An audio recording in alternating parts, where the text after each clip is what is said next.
It is Wednesday, my dudes.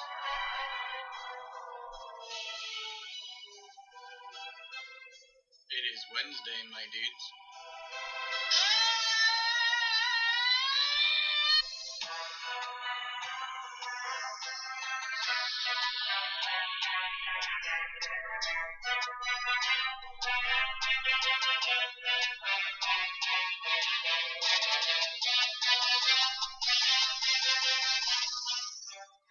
Wednesday, my dudes.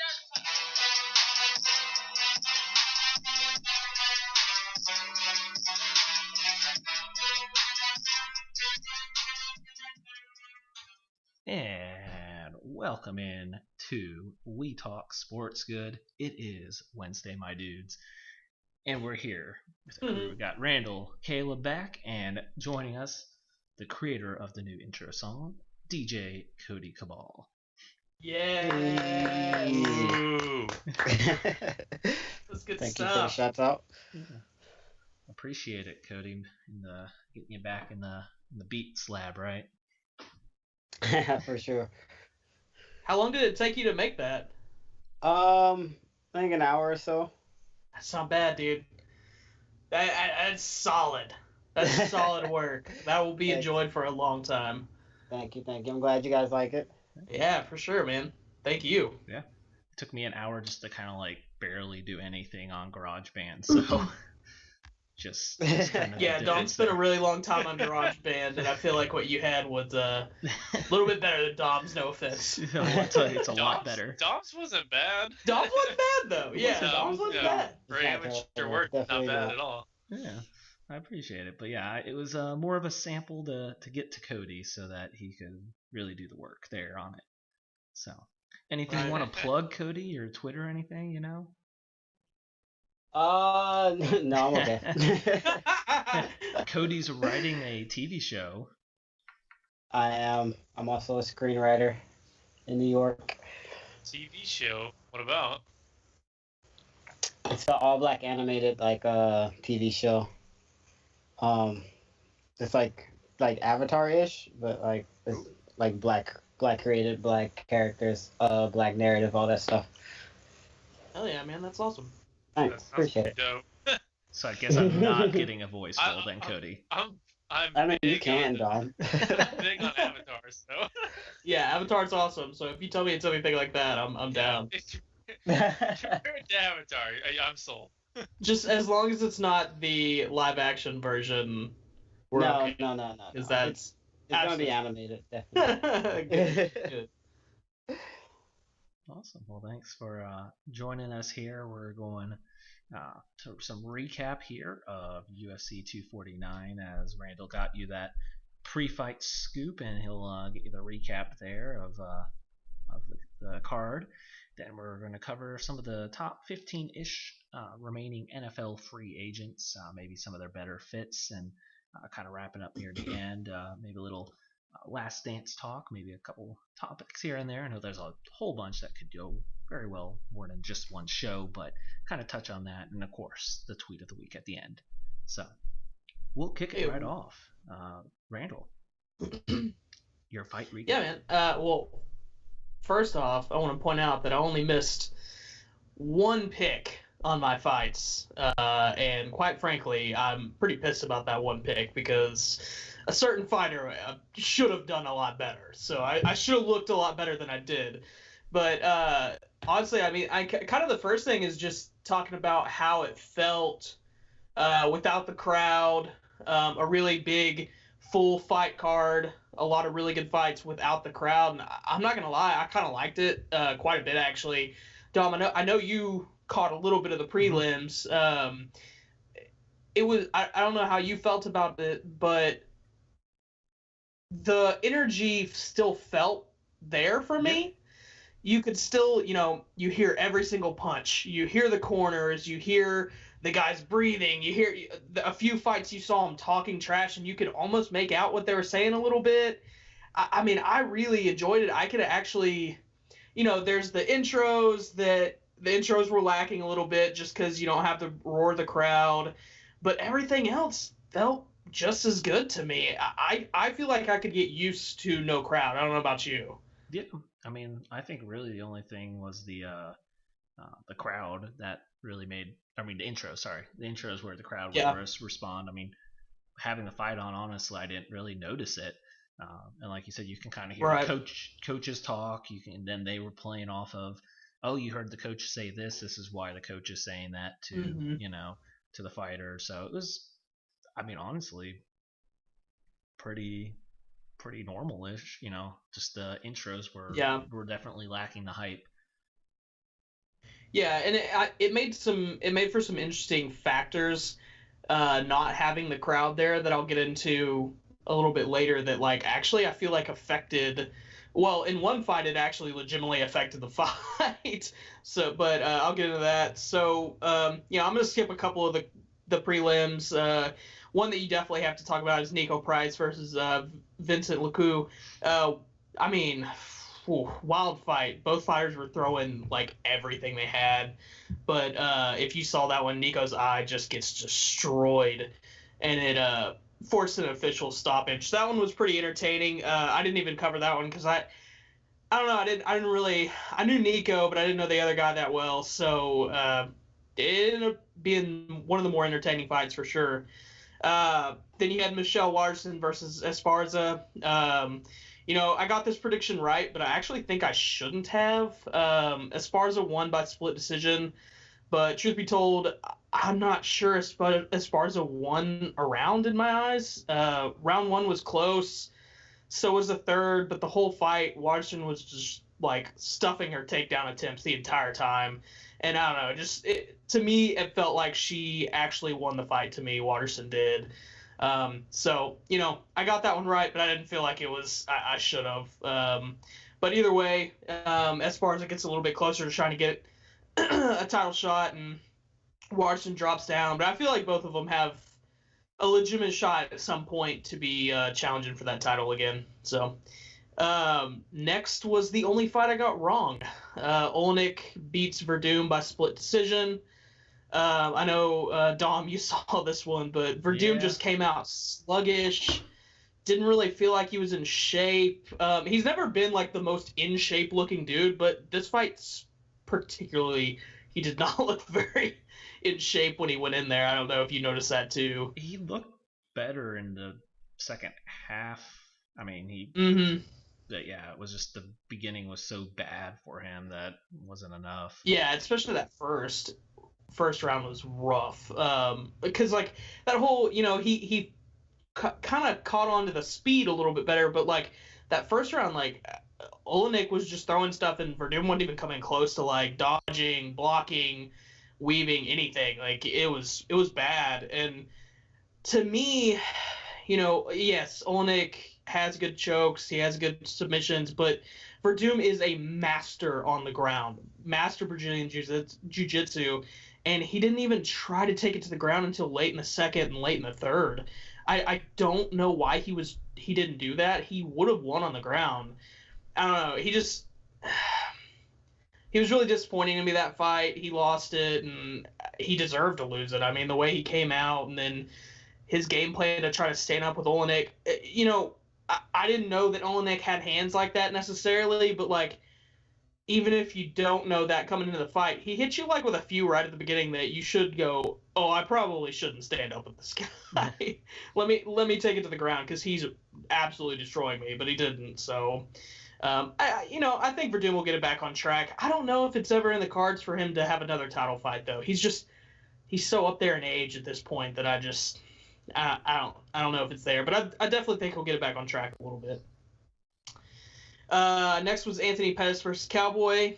Pettis won this by unanimous decision. Cowboy made it a decent fight. Pettis he hurt him a little bit more with his striking than Cowboy hurt him. There was that eye poke at the end. I don't know if you saw that, but ref didn't catch it, and that kind of turned the tide right there at the end. I felt like after that happened, because Cowboy kind of let his guard down, and was trying to call out for it, and then Pettis just started teeing off on him when that happened. Kind of rough, but honestly, even if you don't have that, I still felt like Pettis won. This one, I wonder if Cowboy's getting close to retiring. he lost 2 in a row that are disappointing. Him and Pettis are friends, but he wanted it because he had already lost to him once, and then Conor just murdered him. And he's up there in age. He's fought so much. But if you know anything about Cowboy's background, he's a wild dude. So I don't know. Maybe he's not done. But he gets hurt so much. I feel so bad for him. I feel like he needs to hang it up, but I don't know if he will. But did you catch that one? That one, yes. Dumb? Yes, Yeah. yeah. What did I mean, honestly, almost the eye poke after he took a few more shots from Pettis when he was trying to call the attention. I feel like that's when after that he got maybe some of his best shots in though. After he finally kind of for sure. Back. I think but really the only reason I think he got that was because Pettis went after him so hard that it left him open a little bit. But I don't know. It was a good fight though. I enjoyed it. Pettis. It felt good to see Pettis do really well again. Because it's been a while. He changed up his style kind of late in his career, and it kind of, I don't know, made him a little less entertaining and didn't, he hadn't been doing as well with it. So it was nice to see him back. So then the main card kicked off with by far the worst fight of the night. I don't think you didn't see any of the main card, did you? Did not. Okay, so Greg Hardy versus DeCastro. So it starts off, DeCastro is killing him in the first round with leg kicks. It's not even close. Absolutely dominating him. Then in the second, DeCastro comes out and he starts trying to do leg kicks again, and he I think he might have broke his foot. I know he said that he claimed that he thought he broke it post-fight, but he definitely hurt it for sure, because as soon as he does that, he legit just stops fighting. The rest of the fight, he just stood there and let Greg Hardy just tee off on him. He didn't really try to move. He didn't throw very many punches. In the third round, I want to say he probably threw less than 15 strikes in the entire third round. And he clearly lost the second one and won the first one. So what are you doing? You got to do something. But he just kind of stands there. It was really boring. It was stupid, to be completely honest. Hardy, something that interesting that happened though was in that first round, he's getting hit with all those leg kicks, and Daniel Cormier's on the, he's announcing with Rogan and I can't think of the other guy's name, but he's announcing and he says something about Hardy getting hit with all those leg kicks, and then he needs to start checking them. And then he said, if I remember right, he says how he should check them, he describes it, and then afterwards, Hardy does a little bit better of a job in the second before he breaks his foot. And then afterwards, Hardy in his post-fight interview said that he heard DC talking about needing to check the legs. And then he was like, better do it. So then he did it. So it was kind of weird that and then the rest of the fight, they kept talking about, I guess we shouldn't talk as loud because they might actually be able to hear us. And if you know anything about Cormier, he's one of the greatest fighters of all time. He's, he held the heavyweight title, he held light heavy for a little bit, and you listen to him if he speaks. So it was kind of funny to see that really actually came into play, was no crowd, so they could hear other people outside of their coaches. It was kind of interesting. But then you have Kattar versus Stevens, and this one was great, just like I thought I would. Super bloody, both guys dropping bombs. Kattar catches Stevens square in the nose that drops him with an elbow, and then he drops another elbow on his forehead, after he's already down, that opens up a nasty gash on his forehead. When they were announcing the win, they didn't try to cover it at all, and there's just this massive gash, I did see the picture. Close enough where you could see brain. It's that I can almost see his brain from the gash in his head. It was really disgusting, actually. Was bad.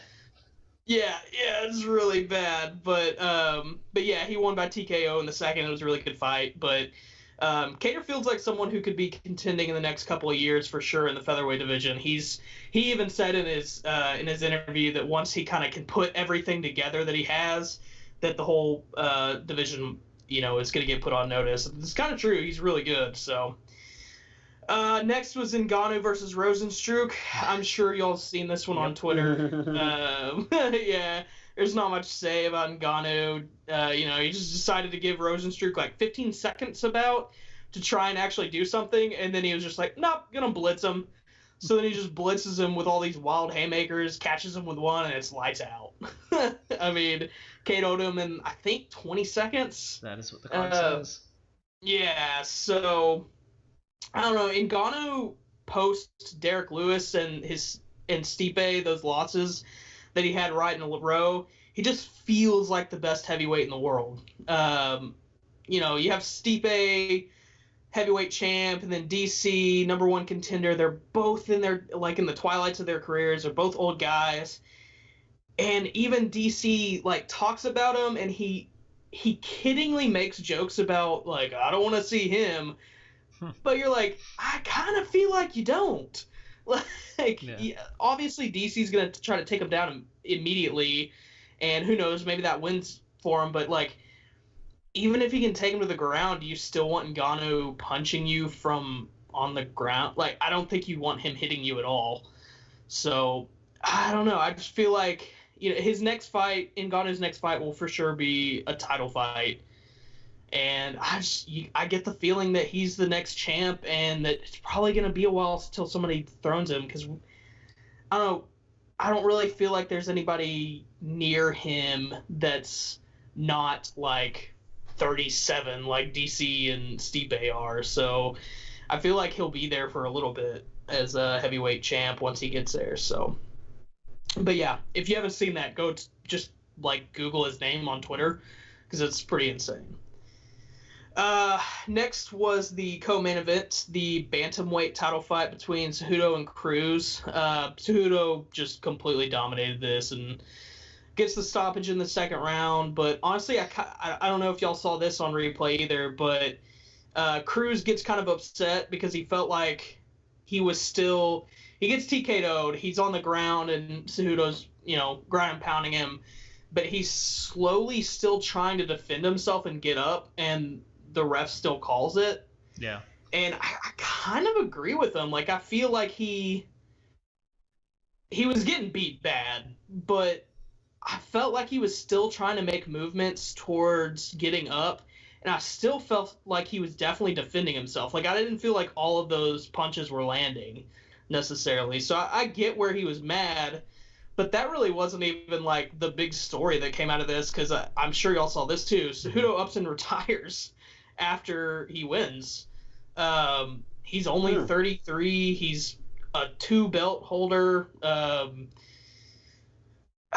Yeah. I mean, when he retired, he said it was because he wants to start a family and stuff like that. But really, the real reason is he had in the past recently asked for more money and didn't get it, and I don't think Dana's necessarily wanting to give him that money anytime soon.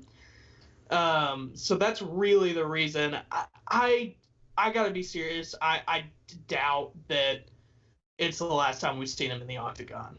I feel like he's gonna fight again. He's only 33. He's not too many fights away from being in that greatest of all time talk, having 2 belts and holding them and being able to defend them.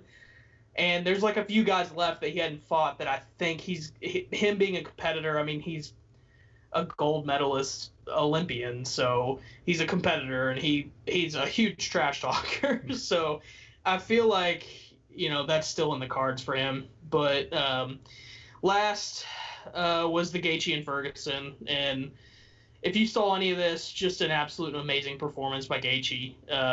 He just completely outdid Ferguson standing up.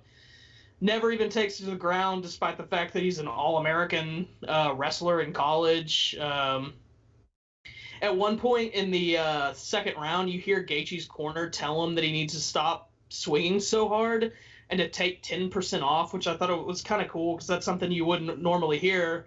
And then in the next few rounds, you see him do that, and he starts dominating even more. Ferguson lands an uppercut at the end of the second that, dropped Gaethje when he was trying to wind up to do an uppercut himself. But other than that, the only thing that you could say Ferguson really did was take a bunch of punches really well. Dude's got a jaw of steel. I mean, he just, he didn't really do much to him. He just basically took all those punches, which I'll give it to him. Most normal human beings would have been knocked out way before he did. So, but yeah, I loved Gaethje. I love how he fought in this one. And then Rogan tries to give him the interim belt at the end, and he just throws it off to the side, and is like, "Nah, I'll wait for the real one," which was pretty dope. So, him versus Khabib will be pretty interesting. I think that's a really good fight for him. Actually, I could see Gaethje pulling the upset. But that's pretty much it. That was 249.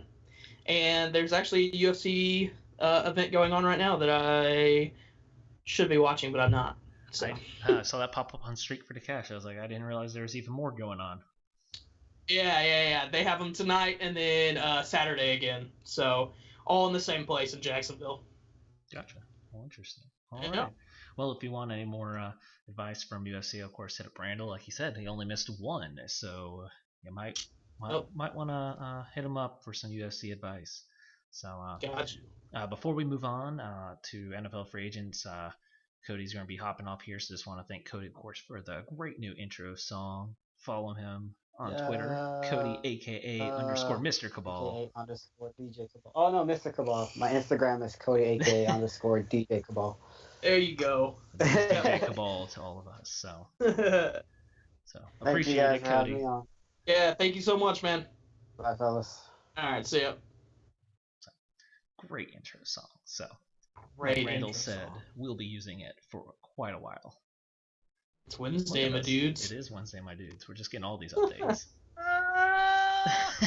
Oh, no.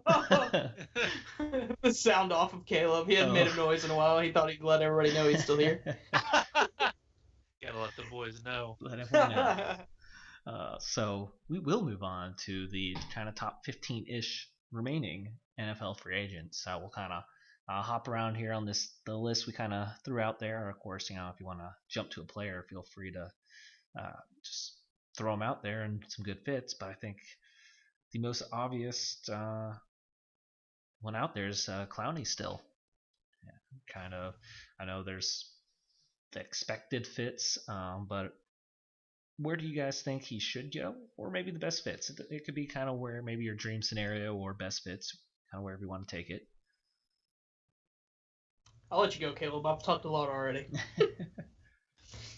I mean, realistically, I'd probably just see him re-signing with Seattle after some time. I think he's going to try to field some offers, but nobody's really offering him the big money he's wanting, which is pretty understandable. I think he's kind of, in my opinion, looks like Tarzan, plays like Jane. I think he's just a big name, in my opinion.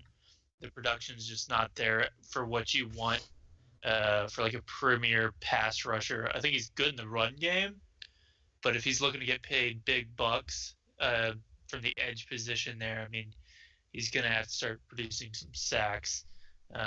Other than that, I mean, it'd be interesting, I guess, maybe see him on like the Falcons or something, maybe give them some edge. I'm not really sure what their cap situation's looking like right now. I don't have the numbers in front of me. But really, yeah, Seattle or Atlanta would be my best fits for him. Yeah. I would say Seattle, obviously kind of a high re-sign kind of opportunity. Some sleeper, well, one sleeper and one I think has been thrown around, but the Ravens I feel like have been thrown around. I think they might consider a short deal if he wants to go short term, get the money, reset market. That would be the Super Bowl push right there. If you want that ring, that would be the team. I know, and then my sleeper with a lot of cap space because they have managed it very well. Joined Phillip Rivers in his last hurrah with the Colts. Could always use some edge rush. They got Buckner and Clowney on the line. Be an interesting combo there. And Justin Houston? Justin Houston as well, so be a Oh, pretty solid 50 defensive years line. of him. That'd be pretty nasty, actually. I didn't even think about them. Yeah, so Yeah. that's my sleeper solid. fit there. I don't think they've really been tied at all, but I mean they have good cap space. They've handled it well, so it'd be interesting to see maybe if they kind of jump in late because they have probably one of the more bigger opportunities, I guess, to kind of throw that deal that he's looking for. Yeah. So I actually think he's going to end up a Tennessee Titan. They have made it very public that they want him. I feel like he could flourish with them, and y'all. I mean, Caleb, you might not have been been there for these shows, but like I have a lot of pushback on the Clowney is not as good as people think he is, because I think that people downplay how good he is in the run, like, and how important that is. He is so good at setting that edge in the run game, so with his sideline to sideline speed. And yes, the sacks aren't there necessarily, but I think that's where the Titans come in as being a really good fit for him. They have such a good secondary that I think that that's the type of secondary that can give him the more time he needs to really pin his ears back and get to the quarterback. And I could see his sacks going up, maybe not significantly, but I could see him averaging maybe 2 or 3 more a season than what he does now. And then when you pair that with his run stopping abilities, I think he really does live up to that premier edge defender title that he's clearly looking for in his price. So I don't know, pairing him with, you know, the young edge rusher at Harold Landry over there, I think that'd be really solid for them. So I think he's going to end up a Titan.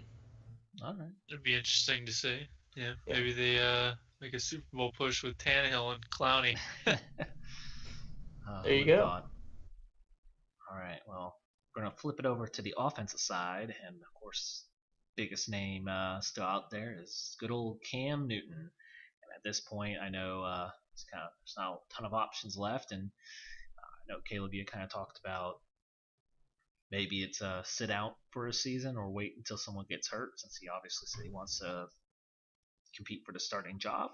But if I'm still looking at a fit, you still have Washington. I know that's probably thrown out there quite a bit. Same coach. Maybe Ron doesn't trust Haskins since it is drafted by a different coach. And then I think still a good option would be the Steelers, because Big Ben gets hurt every year, it seems like. They could eventually need to look to move on. Too. They did offer Winston a contract, which would have paid Winston more than he would have with the Saints, so they're willing to offer the money. What was Big Ben? I can see him in the black and gold too, can't you? Like, yeah, I can see it. And didn't they say Big Ben's off-season workout right now is one thing of yoga, beer, and a round of golf? Doesn't sound like he's really preparing to make it through a full NFL season. That's championship mentality, Dom. I don't know what you're talking about. So, I mean, that's kind of the two I see. I'm still kind of disappointed the Raiders signed Mariota. I really think Cam Newton would have been a great fit for the Vegas Raiders. So I obviously don't see him adding a third quarterback in there, but with that price tag. But yeah, those are kind of the two that stand out left for me. Yeah, I mean, there's only one team to me, and it doesn't make sense on paper. It doesn't sound like he'd go there. It doesn't seem like he'd fit there. But if he wants to have a chance at starting, there's only one team that needs a starting quarterback. It's the Pats. Yeah. I guess I stayed away just because Bill seems to be set on what he's doing. Man, we'll see. You know, if Cam's still there by the regular season, if there's a regular season, that's to be determined. But if he's there, available, and Stidham is what a majority of the people think Stidham's going to be, which is not good,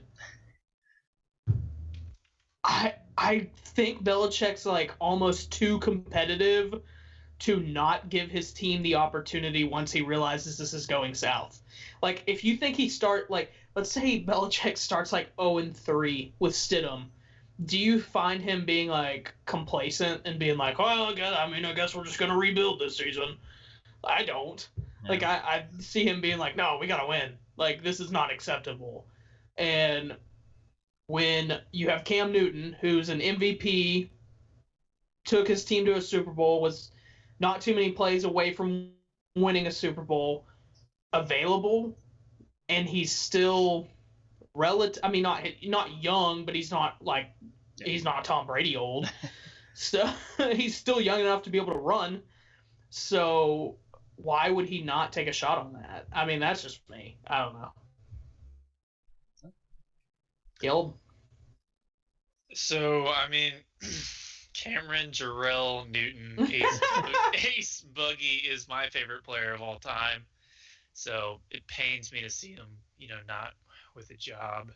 And with how the Panthers did him, they did him dirty by waiting so long to release him. I think he could have got a deal in Chicago prior to them trading for Nick Foles. Maybe he could have got a deal maybe with like backing up somewhere, possibly 49ers would be cool, just so he's on a contender. But the real team that I see for him, I realistically do see him sitting out. But if he did take a backup role, I'd like to see him with the Seattle Seahawks. I think him backing up Russell Wilson would be awesome. Because if Russell goes down, I mean, you still have a former MVP there to take over, just provide you a little bit of security. So I think that would be pretty sick to see him over there. A team that I saw people throwing around, which is interesting to me, is the Rams. I saw that report too. Dude, he's not going to play in those candy uniforms. Let's talk about those uniforms. Let's talk about those uniforms for a second. What the heck, man? You got the Chargers who released the dopest uniforms I've seen recently, and then you got the Rams who it's like they tried to copy them almost, but they just changed enough about it where they just suck. So, I don't know. But actually going back to Cam, this is one that I don't think is going to even happen, but it would also be a cool thing for him. Backing up Ryan Tannehill in Tennessee. I mean, could you imagine if Tannehill went down and you got Newton and Henry just running the ball down your throat? I could see or it. just played played like the Tannehill that we know Tannehill actually is deep in our hearts. I mean, what was his stat line in the playoff game? He threw the ball 5 times. But I'll tell you what, this was probably Dom, 2 years ago now at this point, that Dom brought up an interesting stat when we were talking about Tannehill in Miami, that it was we were like, he never plays, and when he plays, he's bad. And Dom was like, actually, he's and you rattled off this stat that it was he's 9-2 in his past 11 starts or whatever it was. And it's oh my God, he actually does just win games. They were going to the playoffs that one year he got hurt.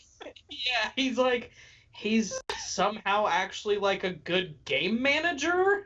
He wins games. They lost 10-7 in the wild card with Matt Moore starting because Tannehill went out for the year. Yeah. So it doesn't feel like it because you look at his entire career and it's he's never on the field, and then their Dolphins teams are always so bad, but they're not bad when he was on the field. He just was never on the field. So I don't know. I still don't think he's the answer. I still don't think he's a Super Bowl quarterback. So if your goal is to win a Super Bowl, which is obviously every NFL team's goal, then I don't think he's the answer to that question. So, Cam wouldn't be terrible there. That would be fun to see him and Derrick Henry. So I would love to see him in Tennessee, and maybe they bring back the Oilers throwbacks.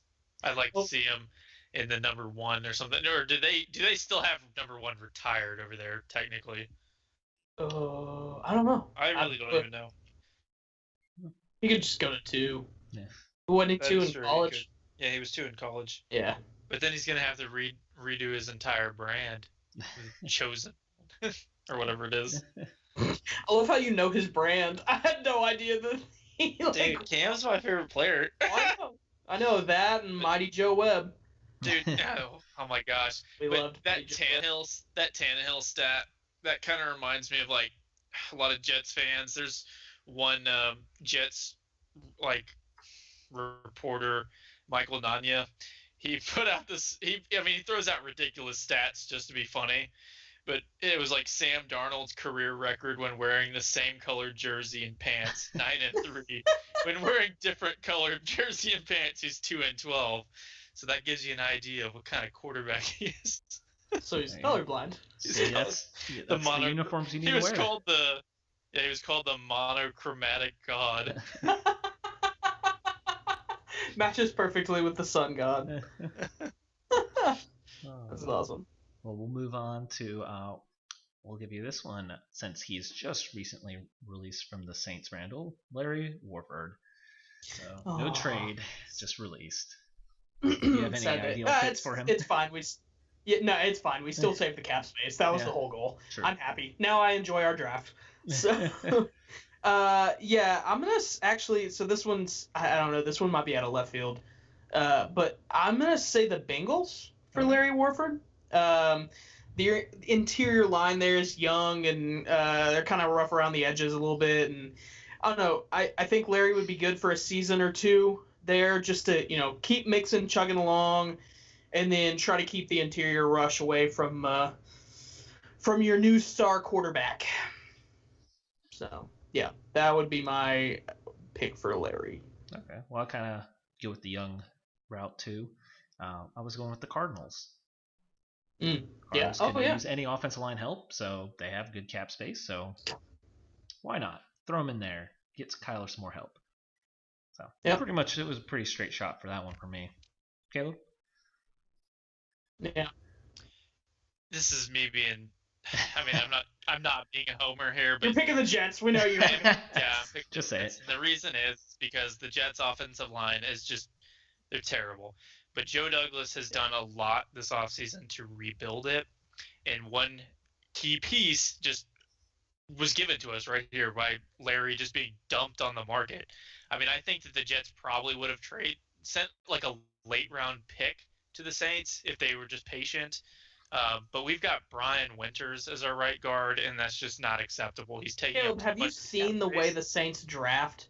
Is there anything about the way we draft that says patience? No. We move up every year for every pick we get. Yeah. Well, I mean, I wish that they would do this. They would just cut Brian Winters and take the dead money or whatever it's going to cost us and sign Larry. That's going to be an immediate upgrade over Winters, who never stays healthy to begin with, which is going to open up some running lanes for Le'Veon and Frank Gore, who we signed himself. The inconvenient truth. But I'm excited to see that 1-2 punch, and I would be thrilled to see them running behind Warford. There you go. Well, we're going to flip back to the defensive side, and the other top pass rusher that's out there is Everson Griffin. I'll throw out there first. I actually piggyback off of Warford. I think Cardinals could be a good fit here. Could use any extra help, on the defense, and another team is I'll be the homer pick here, and I would like the Lions to go out and sign him. They could use another rusher here, since they did get Okwara in the draft, but I could see this being a good fit, kind of on a down lineman, as Okwara. You're telling me you don't trust. Rusher. You're telling me you don't trust. Oh man. Flowers. Oh, Trey Flowers. Flowers needs someone else. He needs someone else on the other side. So yeah, I think Griffin, and he knows the division, being with the Vikings for long. So I think it'd be a good fit to kind of just plug and play right there. Yeah.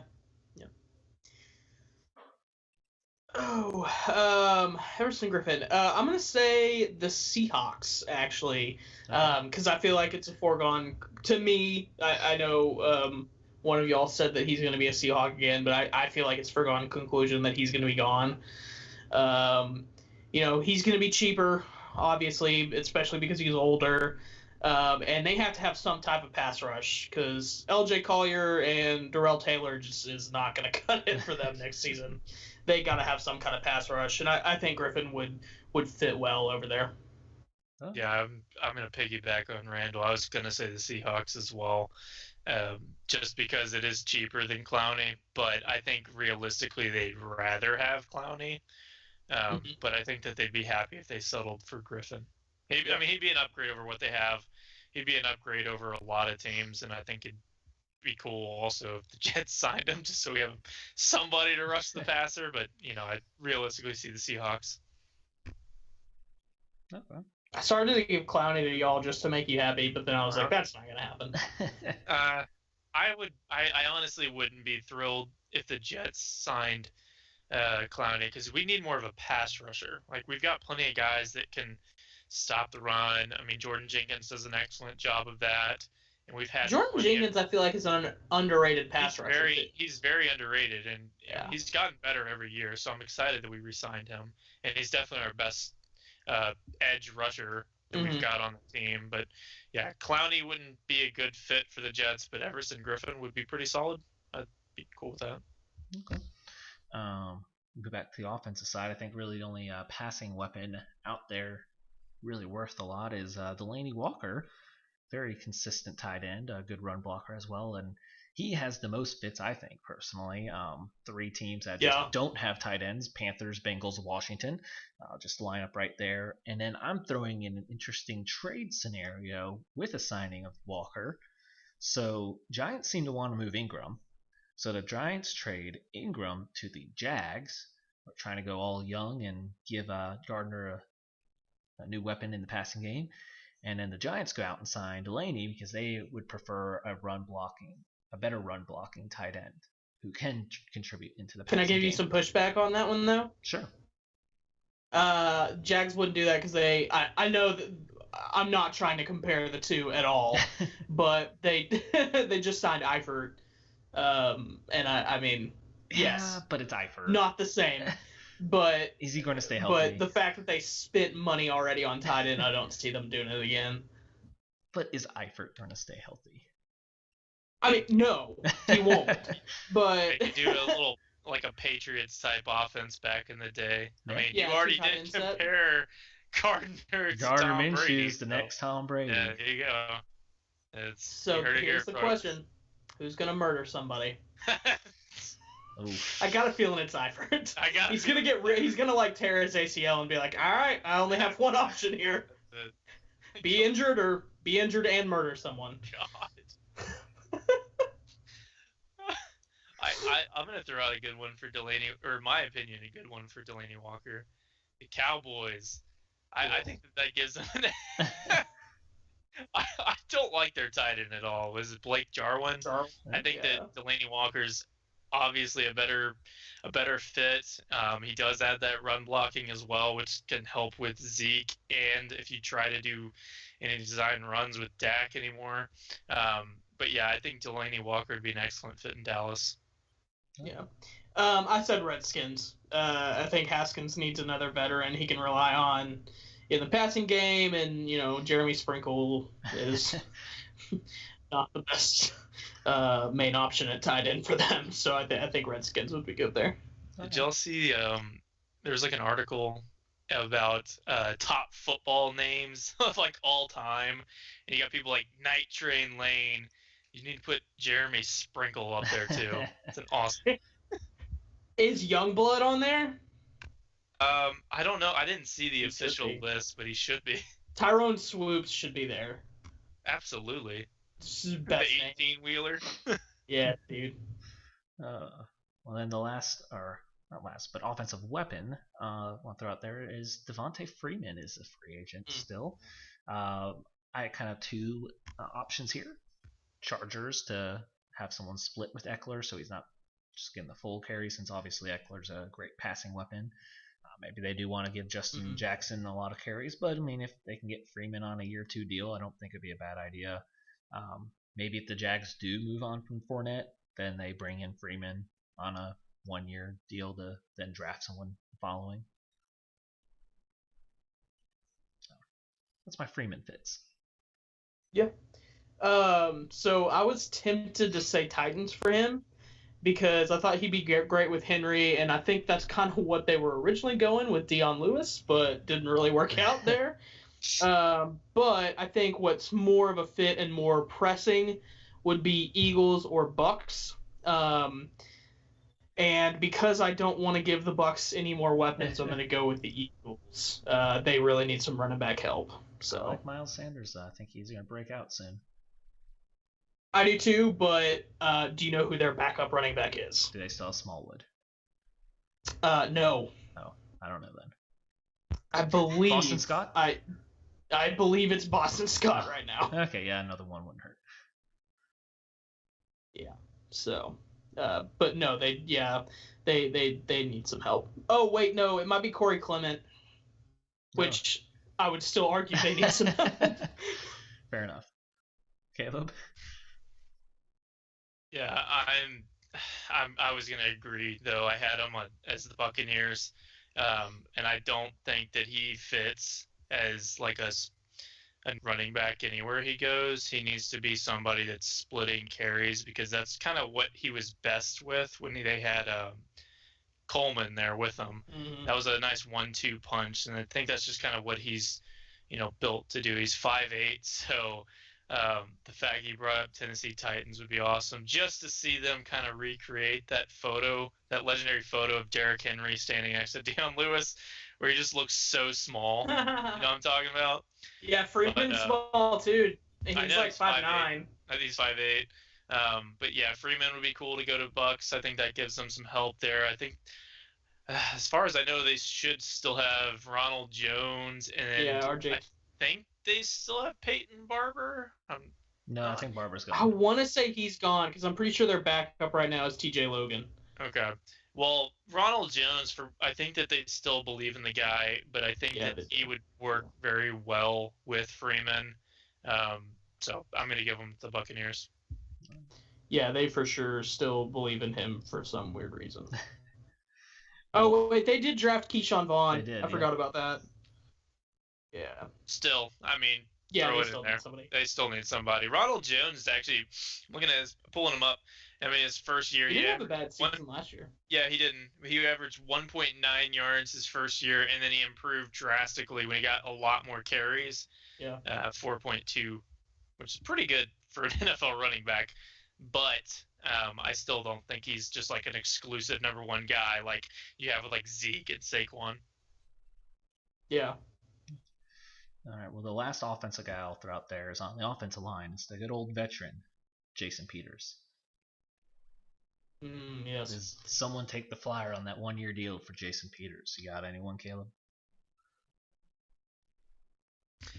I was gonna originally say the New York Jets prior to the draft, but then we went out and got Becton, and then they believe in Noah Fant on the right side with Chuma Edoga backing him up, is what it sounds like.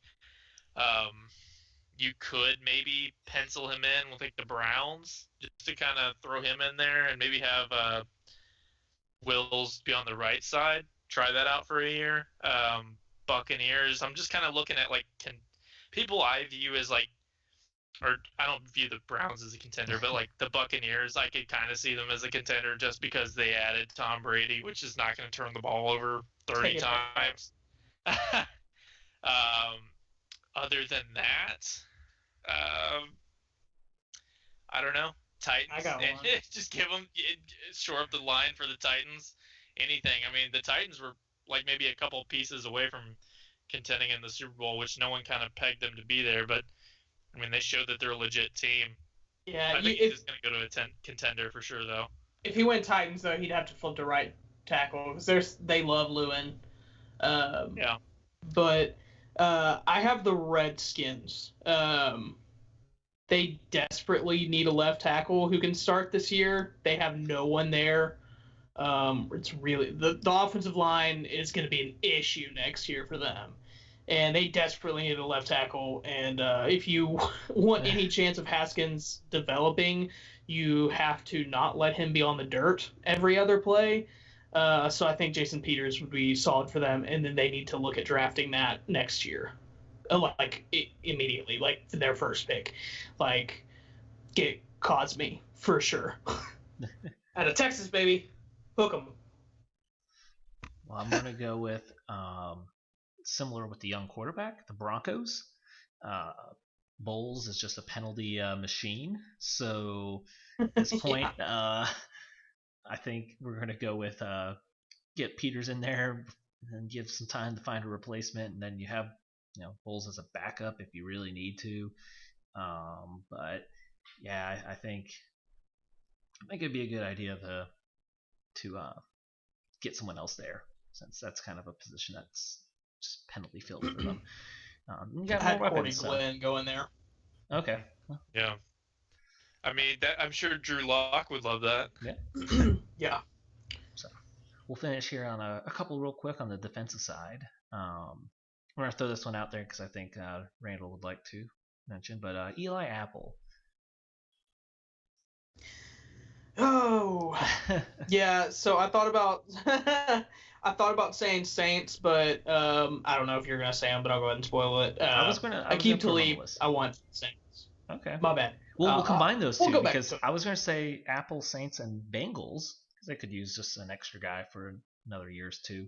I had to believe going to maybe the Cowboys because Cheeto is not good. Jordan Lewis is great in the slot and then in nickel, and then that means you're not making Diggs face the number one right away, and then you have Talib to kind of fill in for a little bit and help that defense out. Yeah. See, I have Talib going to the Saints because obviously we need another corner, but I think he would bring a mean streak to our defense that I don't think we have right now.